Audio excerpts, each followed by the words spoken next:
Let's get salty! Hey everyone, and welcome to This Week in Hearthstone, the 30th edition. We're at 30 now, 30 weeks of our new weekly news recap series where we take a look at all the events and news in the world of Hearthstone in the past weekend. Well, we have some stories to go over. First being, why do these Theorycraft streams just suck so much? Why do people seem to hate them so much? Not everybody does, but we'll get into the reasons why I feel they do and the pros and cons of it and talk about all of that. Second story is, I kind of need your guys' help, and I want to organize a big tournament in Hearthstone, so please stay tuned for that. Please check that part out.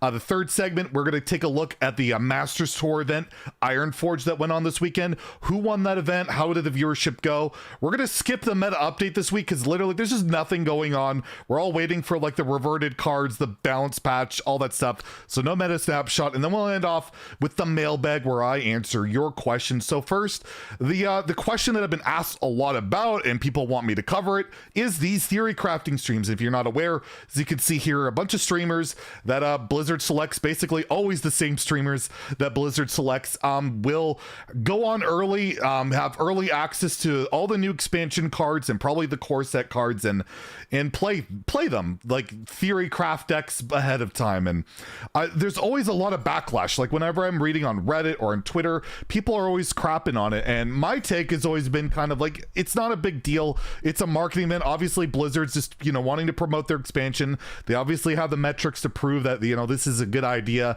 It helps things out. I remember Igzar was asked about it, and he commented like, you know, we think it's fine. It's not like the meta is solved ever by these, and they, you know, they think they're okay and they're just promotional whatever. So I have issues with it. It's built up to this point where I really do feel that they are flawed, and I don't think they're really good for the game. Honestly, I really don't. First, I'll just get the selfish part out of the way, and this isn't for me. I know I'm never invited, and I never will be, whatever, that's fine. But it's always the same creators. It's almost always the exact same people, and when you're trying to grow your game, it's good to like get, you know, a couple new faces in there once in a while. And if you look at the list of people, it's always the same people, and they've earned their right to be there, and they're really good, awesome creators. But it just kind of, it's disheartening to a lot of creators that, you know, it's always the same people, and you like to see a little bit of new blood to get, you know, things maybe a little bit more exciting. But outside of that, and again, that's such a minor thing, it's really not a big deal, is the fact that it just kind of, for me and a lot of people, it just takes away the hype of the new expansion. You already get to see a lot of the new interactions, the new animations, all this stuff with the cards that you're excited to test out, and you kind of get an idea if some card is good or bad. You see people play with your toys before you can open them on Christmas, right? It's just really weird and off-putting. And the argument is, oh, well, the meta is never solved ahead of time. And no, it's not really. It's pretty rare that like a meta deck is figured out in the theory crafting, but it takes the fun and the excitement away of expansion day. Everyone launches the game open at the same time and can just get in there and play like on the same level as absolutely everyone else. Nobody has touched these cards. No one has seen any of this stuff, and we all get to experience it and have fun at the same time. And that's gone. That feeling isn't there because you've either seen people play it or you've seen a clip of some highlight of some player playing it, and you could try and avoid it, sure, if you really want to avoid it and not see that stuff ahead of time. But you know you're going to see like Regis upload a bunch of these Theorycraft games because they do really well on YouTube because people check it out, and it just takes away the fun of it. And that's my big issue with it, is it just takes the fun and the excitement out of expansion. And the biggest example I can give of this was the mini set we had launched. There was no theory crafting for the mini set. There was barely a the cards were all released really quickly, and boom, you all got to play the same time, and it was such a crazy experience. You got to play all these cards. We had no idea what they would do, what they would look like, and it was just fun. And the meta itself actually took really a long time to get settled. Like new decks kept popping up for weeks and weeks afterwards, and a lot of that had to do with just how quickly it came out, how nobody got to play with anything. And I just thought the mini set really, that's what really showed me these theory crafting events just aren't a ton of fun. And I honestly think, I know the metrics probably show that they might boost sales a little bit or something along the lines, but in terms of the fun value of an expansion, I feel like it really diminishes it in the long term and even the short term of that immediate expansion launch. So that's my take on it. Let me know how you feel about it in the comments. Maybe you guys really enjoy them and you don't agree with me at all, and that's fine. I'm just sharing my opinion. And also, don't crap on any creator that's involved in these.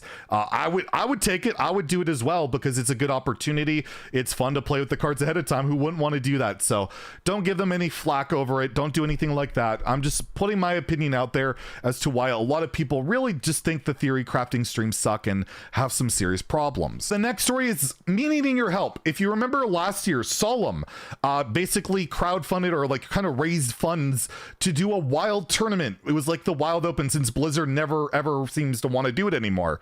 And he did that by basically getting people to install Raid Shadow Legends. He was sponsored by them, and currently on my Twitch channel I am sponsored by them for a campaign for the week.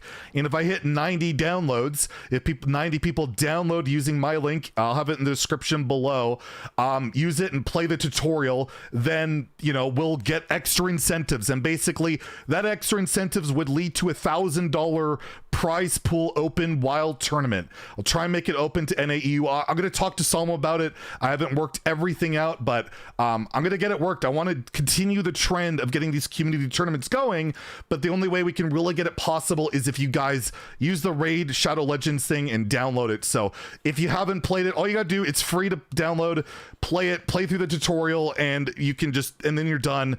Just wait for the Arbiter to tell you she'll be back or something like that. And then that's it. We get to 90, we can do this tournament. It's all funded, and it'll be awesome. So if you guys don't mind doing that, I'd appreciate it. I know they advertise aggressively, all that stuff, but it's all going back to you guys. It's not for my personal benefit. You know how I like to give back, and I think this would be really fun. Just like Solemn did last year, and we'd host it ourselves and cast it, and maybe I can get somebody like Solemn to help cast it. So quick update while editing. Talk to Solemn. He will cast the tournament if it does occur. So Solemn signed up, and we'll see who else we can get, but at least Solemn is good to go. Hopefully you guys can help out, and I'd appreciate that. Next, we have the Masters Tour event, the Ironforge tournament. So here's the top 8 that was there. We had Floki, Trahisond, Xiaobei, Xiaowang, Turna, Maverick City, and Oka Sunuksuke. Butchering your names, I apologize.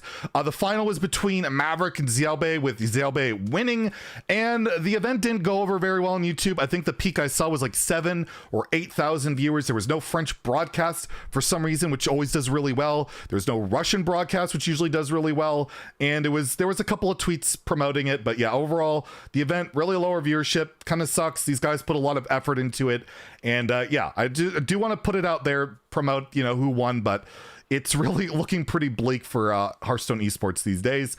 And lastly, we have the mailbag segment where I answer your questions. If you want to ask me a question, leave a question in the comments below, and let's take a look at your guys' questions. Slain Thapali asked, you upload gameplay in a second channel. So currently this is my only channel, but I was thinking of just doing like a pure upload gameplay VOD thing where I just put random games for my streams and don't really edit it up much, and maybe I can throw like miscellaneous top 10s of like my favorite games or just something like my interest that I could throw on there. I haven't set it up yet. I'll let you guys know, but let me know in the comments below if that's something you'd be interested in. I don't want to like slam your sub feed with this type of gameplay stuff. A lot of people do second channels, and I would do something similar. So again, let me know if you're interested, and it's definitely something I'm considering doing. Misiros asks, what is going to happen to Tavern Brawl Classic packs now that Classic is being in its own mode? So it's already been confirmed by the devs on Twitter that you will no longer get Classic packs from the Tavern Brawl because it's only good for the Classic mode, right? They haven't officially announced what the replacements are going to be, but I will assume that it's either going to be like XP for like the Tavern Pass or whatever, or maybe they'll just have like the latest expansion pack in there, but they will have a replacement reward, and I assume it'll be at the same value as a pack. I don't think they'd be silly enough to replace it with something less, but you never know. We've gone through some controversies, but that accordingly is the plan. We just don't know the specifics quite yet, but I imagine we'll know in the next few weeks. Inferno Knight Hercules asks, what's the card for Wild and Standard you'd like to see changed, nerfed at the moment? For Standard, Nitro Boost Poison or Secret Passage, Rogue is just out of control. There's a it's probably going to be Nitro Boost Poison. There's like a leaked deck recipe that showed it at 2 mana recently. Then they put it back to 1, but it's probably alluding to the fact it'll get nerfed. And Secret Passage is just absurd. The card's just broken. It should be like 3 or 2 or 3 mana. I don't know how you change it, but like it's just ridiculous. And he used to draw 5. I don't know what you do with that. And in Wild, Dark Lair is like out of control. It's still the best deck. It still has all these non-games. It feels really bad. I don't know if you nerf Dark Lair, Raise Dead, Pinflinger, Broom, one of these type of cards. I imagine one of those will get hit just in the crossfires and standard nerfs anyways. And I still think Raza Anduin's pretty obnoxious, but again, I don't think that'll get hit. So probably Dark Lair Warlock would be my idea, or Secret Mage, but again, that'll never get nerfed. Like they just never nerf Secret Mage. So what's the point of even asking at this point? Additional Bees asked, do you think playing Arena is the best way to spend your gold, or is buying packs and now saving up for the mini set better? So if you're good at Arena, if you can average like 3 to 5 wins in Arena, it's a pretty good way to go. You basically break even in value. You'll get like around 100-ish gold and you get a pack. So you basically go infinite. You basically break even. But if you aren't that great and you want to save gold, I would recommend just saving gold for the mini set. Like always have enough gold, like 2,000 gold saved away for that mini set, because it's the best value for your gold humanly possible. But other than that, yeah, spend it on packs. It's the best way you can go. Heroic Duels is probably completely lost cause. I wouldn't recommend that. It's either Arena if you can get 3 to 5 wins, or yeah, save it for that mini set. And if you have more than 2,000 gold, then sure, buy packs. It's a pretty good way to go. And lastly, Magma Rager asks, which card's voice line are you using in your intro? And it's Salty Dog, this GVG pirate. Let's get salty is his tagline. And yeah, they made the card for me before they even knew I existed, and I just thought he was the absolute perfect voice. And hell, the perfect name as well. So there you have it. That's This Week in Hearthstone, and let's leave off with Nova. I think she wants to say something before we end off the video. All right, Nova, you didn't get a mailbag question this week, but let's sign off appropriately. You're on the prowl. You're ready for the next week. You're ready to get Blizzard in check. Do you have anything you want to say before we head off, Nova? Do you have anything you want to say? If you can't hear that purring, that's Nova saying, if you enjoyed the video, please like and subscribe. Have a great day. And stay salty, my friends.